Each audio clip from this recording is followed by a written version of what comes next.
In the name of Allah, the most beneficent, the most merciful. Dear students, today we are going to study about equity, its subject matter and jurisdiction. Equity है क्या? Equity का subject matter क्या है? इसकी jurisdiction क्या है? Before going further, first of all, we have to look at etymology of equity. Etymology of equity indicates that word equity has been derived from Latin word equitas. Equitas. Some jurists say that etymology also indicates another word that is equus, which has also same meanings.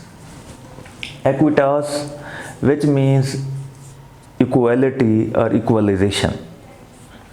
यानी जो equity का लफ्ज़ है, अगर हम इसकी etymology देखें, etymology क्या है? ये इल्म की एक ऐसी शाख है जिसमें लफ्ज़ों के ओरिजिन को देखा जाता है कि ये लफ्ज़ है, इसका ओरिजिन कहाँ से है, यानी इसका मसदर क्या है, इसकी जो मराजे क्या हैं. इक्विटी इस तरह से इक्वलाइजेशन या levelling down of any arbitrary preference और डिनाइल ऑफ जस्टिस से सिनोनिमस है. यानी इक्विटी को हम यूँ कहेंगे कि इससे मुराद है इक्वालिटी. कॉमनली अगर सिर्फ कंप्रीहेंशन के लिए ये लफ्ज़ जो है एक्विटास से निकला है. फेयरनेस के मीनिंग में भी ले रख सकते हैं इसे, अपराइटनेस के मीनिंग में भी ले सकते हैं. इक्विटी से ही इक्विटेबल रिमेडी है, इक्विटेबल जस्टिस है, इक्विटेबल जो है वो इंसाफ है. एटिमोलॉजी जानने के बाद हमने पढ़ा कि इक्विटी क्या ज़ाहिर कर रही है. ये ज़ाहिर करती है इक्वलाइजेशन को और लेवलिंग डाउन, ख़त्म करना एनी आर्बिट्रेरी प्रेफरेंस, किसी किस्म की मनमानी तरजीह को, और डिनाइल ऑफ जस्टिस या इंसाफ के इनकार को. यानी डिनाइल ऑफ जस्टिस को ख़त्म कर देना. अगर कोई इंसाफ को नहीं मान रहा तो उसमें इक्विटेबल जो है रिमेडी प्रोवाइड की जाती है. अगर कोई मनमानी कर रहा है उसमें इक्विटेबल रिमेडी जो है वो प्रोवाइड की जाएगी. मुख्तलिफ ज्यूरिस्ट ने मुख्तलिफ लिहाज से इसको डिफ़ाइन किया है. अगरचे सबसे पहले तो अरिस्टोटल हैं. Equity is correction of law where it is defective on account of its generality. अरस्तु जो है ज़माना कदीम का, यूनान का, ग्रीक का बहुत बड़ा फ़िलासफ़र था. वो कहता है कि इक्विटी से मुराद है करेक्शन ऑफ लॉ. कौन से लॉ की? जहाँ पे लॉ डिफेक्टिव होगा, इट्स अपनी जर्नैलिटी की वजह से, जर्नल होने की वजह से या जर्नैलिटी की वजह से लॉ डिफेक्टिव है, तो अरिस्टोटल के मुताबिक उसकी करेक्शन के लिए जो मैकेनिज़्म, जो प्रोसेस अडॉप्ट किया जाता है वो इक्विटी है. ये बहुत कदीम थी. इससे रिलेटेड और भी हैं. ब्लैक स्टोन की है. वो कहते हैं equity is soul and spirit of all laws. जितने भी लॉज हैं, इक्विटी उनकी सोल है, स्पिरिट है, उनकी रूह है. और positive law is construed and natural law is made by it. Positive law आपने ज्यूरिस्प्रूडेंस पढ़ा होगा, उसमें positive law, natural law school जो हैं पढ़े हैं. तो पॉजिटिव लॉ इससे कंस्ट्रूड होता है, इससे उसकी इंटरप्रिटेशन होती है. और नेचुरल लॉ इससे मेड आउट होता है, इससे बनाया जाता है. अहम और डेफिनेशन स्नेल की है. अमेरिकन ज्यूरिस्ट, बहुत वेल नोन जो है ज्यूरिस्ट हैं. इनकी डेफिनेशन एक लिहाज से मॉडर्न भी है और इक्विटी को सही तरह से समझने में हेल्पफुल भी है. इनके मुताबिक equity is a body of rules और प्रिंसिपल्स. बॉडी ऑफ रूल्स या principles which form an appendage और gloss to the general rules of law. जो एक अपेंडेज के तौर पर काम करते हैं, ज़मीमे के तौर पर काम करते हैं, ग्लास हाशिए के तौर पर काम करते हैं. किसके? To the general rules of law. तो इस तरह से स्नेल की डेफिनेशन जो है ये प्रॉपरली इक्विटी को वजाहत करती है उसकी. एक्सप्लेनेशन करती है कि इक्विटी क्या है, बॉडी ऑफ रूल्स या प्रिंसिपल्स जो अपेंडेज बनाते हैं, एक ज़मीमा बनाते हैं और ग्लास हाशिया बनाते हैं to the general rules of law, general rules of law का। इन डेफिनेशन से आपको एक आइडिया हो गया होगा कि इक्विटी है क्या चीज़। सिंपली तो इक्विटी फेयरनेस को कहते हैं, इंसाफ को कहते हैं, मसावात को कहते हैं, अपराइटनेस को कहते हैं। लेकिन डेफिनेशन ये ज़ाहिर कर रही है, ख़ास तौर पर सनेल की डेफिनेशन, कि जर्नल रूल्स ऑफ लॉ में ये एज ए अपेंडेज काम करती है, एज ए ग्लास काम करती है ज़मीमे के तौर पर। वो इस तरह से कि जहाँ भी जो कॉमन लॉ है उसमें रिगर होगी, सख्ती होगी, तो ये सख्ती को क्या करती है, सॉफ्टन करती है, नरम करती है। जहाँ पे कोई लेक्यूना होगा, वैक्यूम होगा, उस लेक्यूना को रिमूव करती है इक्विटी, और जो वैक्यूम होगा उस वैक्यूम को फुलफिल करती है। यानी जो कॉमन लॉ में, कॉमन लॉ से मुराद है प्रिवेलिंग लॉ, मुरवजा कानून, उसमें जो कमी बेशी होगी, जो उसमें ख़राबी होगी, डिफेक्ट होगा, उस ख़राबी को दूर करने के लिए इक्विटी यूज़ की जाती है। अगर कॉमन लॉ के रूल्स जो है सही तरह से उनकी एप्लीकेबिलिटी नहीं हो रही, तो कोई डिफेक्ट है, तो उस सूरत में इक्विटी से हेल्प ली जाएगी। इक्विटी जो फेयरनेस के ऊपर डिपेंड करती है, जिसका यानी ऑब्जेक्ट ही वो है इक्विटेबल जो है वो रिमेडी है। फादर ऑफ इक्विटी लॉर्ड नटिंघम जो है, इसको कहा जाता है कि ये फादर ऑफ इक्विटी था। इसने सिस्टमाइज जो है, जो इक्विटी की डेवलपमेंट है उसको ऑर्गेनाइज किया। इसके अलावा और भी हैं। लॉर्ड जो है नटिंघम के बाद लॉर्ड हार्डविक है, उसकी कंट्रीब्यूशन है। लॉर्ड एल्डन है, उसकी कंट्रीब्यूशन है। लेकिन फादर ऑफ इक्विटी लॉर्ड नटिंघम को कहा जाता है। अब समझना ये है कि इक्विटी और कॉमन लॉ में फ़र्क किस तरह से होगा। इक्विटी और कॉमन लॉ में फ़र्क ये है, इक्विटी को उस तरह से हमारी कॉमन लॉ की जैसे कोर्ट्स हैं, जो प्रोसीजर हैं, उस तरह से पाकिस्तान में इसकी कोर्ट्स नहीं है। यूके में है। यूके में जो चांसरी कोर्ट्स हैं वो क्या ज़ाहिर करती हैं, इक्विटी वाली कोर्ट्स हैं। बेसिकली जो इक्विटी है, ये इसकी जो ओरिजिन है वो रोम से है। रोम की जो कोर्ट्स थी, प्रेटर जिसमें होते थे, किंग्स के जो प्रेरोगेटिव राइट्स थे, वहाँ से इसका ओरिजिन हुआ। फिर यूके में अडॉप्ट हुई। यूके में सिर्फ अडॉप्ट नहीं हुई, यूके में इसकी एक लिहाज से इवोल्यूशन हुआ है। इक्विटी को तरक्की दी गई है। चांसरी कोर्ट्स वो फेयरनेस के ऊपर, कंशाइंस के ऊपर जो है डिपेंड फैसले करती थी, वो बेसिकली इक्विटी कोर्ट्स थी। तो यूके में वो जुडिकेचर एक्ट आया 1875 का, उससे पहले उसके बाद जो है ये 3-4 सदियाँ जो पिछली हैं उनमें इक्विटी की डेवलपमेंट हुई। इक्विटी की जो कोर्ट्स कायम हुई और किंग के ज़रिए से।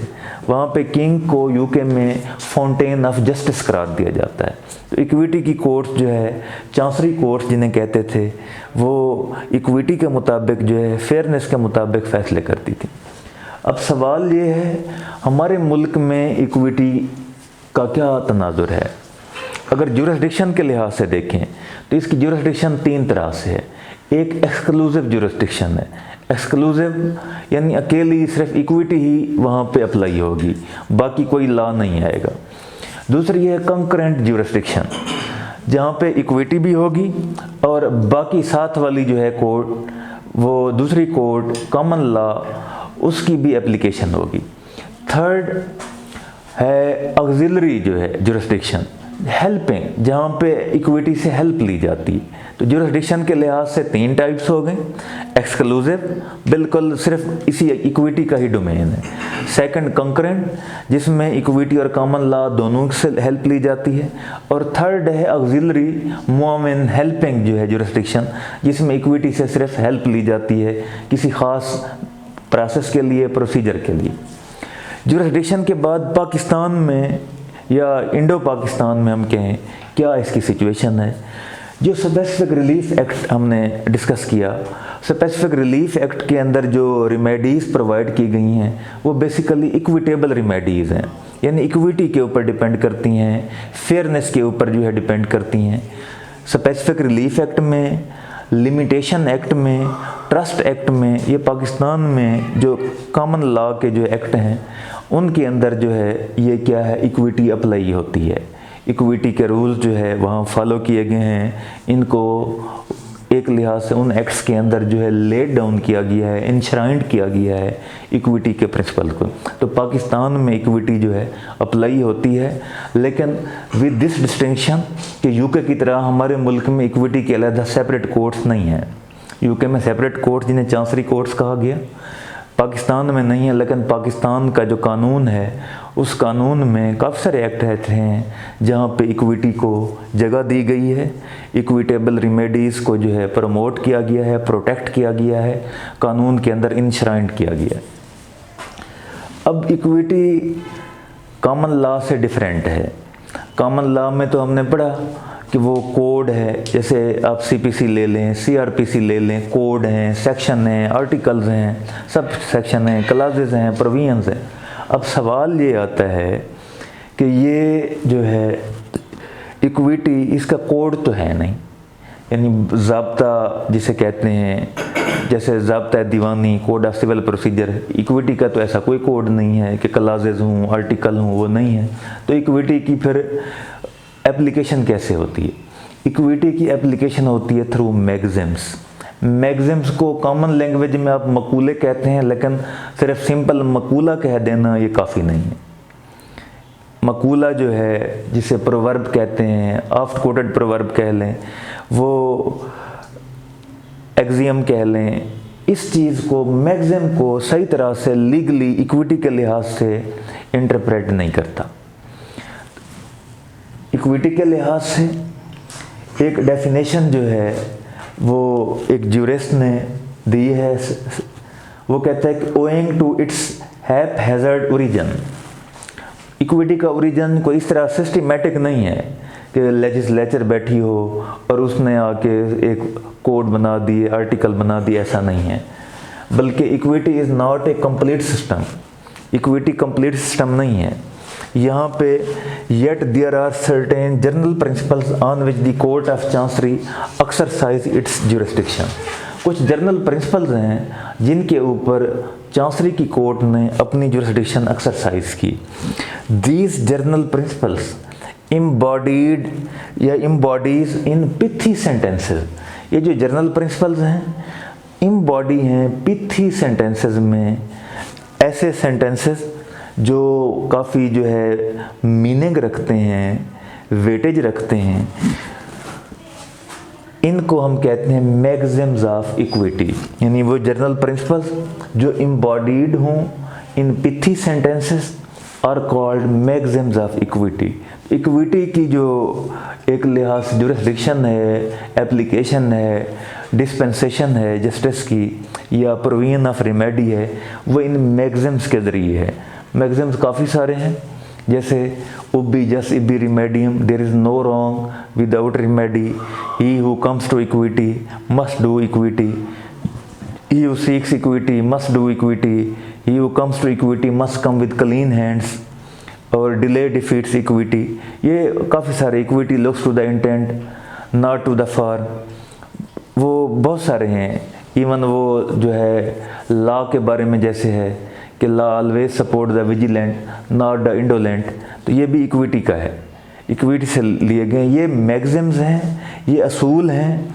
इक्विटी एक्ट्स इन रेम या इक्विटी एक्ट्स इन पर्सोनम, ये जो असूल हैं, ये असूल जो है इक्विटी की एप्लीकेशन को एक लिहाज से फ्रूटफुल बनाते हैं, वायबल बनाते हैं, काबिल अमल बनाते हैं। इन मैगज़िम्स के ज़रिए से इक्विटी की एप्लीकेशन होती है। लेकिन ये समझ लेना सिर्फ कि इक्विटी मुकम्मल तौर पर इन्हीं मैगज़िम्स के ऊपर है, ये भी थोड़ा सा सही नहीं होगा, क्योंकि ये मैगज़िम्स आपस में ओवरलैपिंग भी है।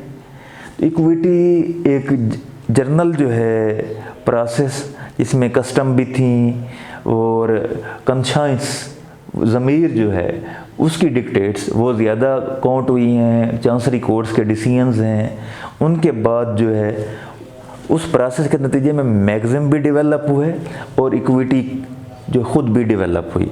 काम इसका क्या है, प्रिवेलिंग डेज में या इन दिस इरा काम इक्विटी का ये है कि जहाँ पे कॉमन लॉ में डिफेक्ट होगा, कॉमन लॉ में कोई डेफिशिएंसी होगी, कॉमन लॉ में कोई लेक्यूना होगा, इक्विटी उसको फुलफ़िल करेगी, उस डेफिशिएंसी को रिमूव करेगी।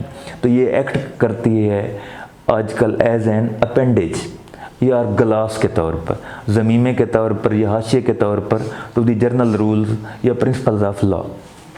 कॉमन लॉ के जो रूल्स हैं उनमें जहाँ कमी होगी, बेशी होगी या रिगर होगी, उसको साफ़ करने के लिए, उसको दुरुस्त करने के लिए इक्विटी जो है एक बेहतरीन जो है मीडियम है, बेहतरीन सोर्स है जो कि लोगों को इक्विटेबल रेमेडी देती है। जैसे सूट फॉर स्पेसिफिक परफॉर्मेंस, जब इक्विटी नहीं थी इससे पहले जो है डैमेजेस तो हो सकते थे कि एक आदमी ने पैसे लेकर एग्रीमेंट किया लेकिन एग्रीमेंट पे अमल नहीं किया। अब वो दूसरी कोर्ट में जाते थे लोग पुराने ज़माने में, तो वहाँ पे डैमेजेस तो मिल सकते थे लेकिन स्पेसिफिक परफॉर्मेंस नहीं थी। इक्विटी के ज़रिए से स्पेसिफिक परफॉर्मेंस मिली है कि अगर एक प्लेंटिफ या मुद्दई अपना क्लेम सही ग्राउंड के ऊपर साबित कर देता है तो उसका दावा डिग्री हो जाएगा और रिमेनिंग अमाउंट देकर वो दावा जो है डिग्री हो जाता है। तो इस तरह से जिस चीज़ के लिए, जिस सब्जेक्ट मैटर के लिए उसने एग्रीमेंट किया था, मुआहदा किया था, इकरारनामा किया था, एग्रीमेंट टू सेल हुआ था, वो चीज़ उसे मिल जाती है।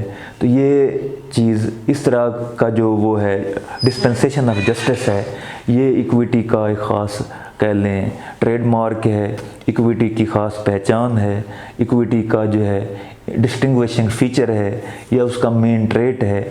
इसमें रिमेडी फेयरनेस के ऊपर मिलती है, यानी इंसाफ के ऊपर, इक्वालिटी के ऊपर मिलती है, इक्वलाइजेशन के ऊपर मिलती है। ये जो है इक्विटी का कॉमन लॉ से फ़र्क था और इसका ओरिजिन। इस सवाल को आपने अच्छी तरह फोकस करना है, थ्योरी के लिहाज से भी, जर्नल कम्प्रीहेंशन के लिए भी ज़रूरी है। इक्विटी है क्या चीज़। वसल्लम।